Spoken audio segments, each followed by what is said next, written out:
పోలీసులు కూడా అన్ని ఆధారాలు ఉంటేనే అరెస్ట్ చేస్తారు. సో మీ ఇంట్లో కూడా ఏటీఎస్ అధికారులు సోదాలు నిర్వహించినప్పుడు రైజిన్ పదార్థంతో పాటు కొన్ని కెమికల్స్ స్వాధీనం చేసుకున్నారు. సో దీనిపై మీరేమంటారు? అంటే ఓవరాల్గా అన్ని ఎవిడెన్స్లతోనే మీ ఇంట్లో సెర్చింగ్ చేశారు, అరెస్ట్ చేశారు. సో దీనిపై మీరేమంటారు?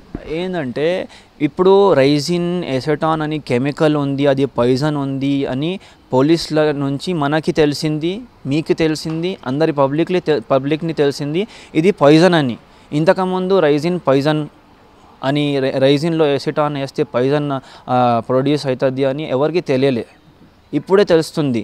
అయితే మనకి ఇప్పుడు దాకా తెలియలేదు అని అందుకు మనం ఏం చెప్పలేము ఇది మన అన్న పాయిజన్ తయారు చేస్తున్నాడు అని. ఎందుకంటే అన్నకి కూడా ఎలా మనకి తెలియదు అలాగే అన్నకి కూడా తెలియదు అనుకుంటా. ఎందుకంటే ఎన్ని డాక్టర్స్ ఉన్నాయి, వాళ్ళలో ఎంతమందికి ఎసిటాన్ రైజిన్ కలిపితే పాయిజన్ తయారవుతుంది అని తెలుసో తెలియదో మనం చెప్పలేము. దానిలోనే మన అన్న కూడా ఒకటి, ఆయనకి ఫోన్ కాల్ వచ్చింది,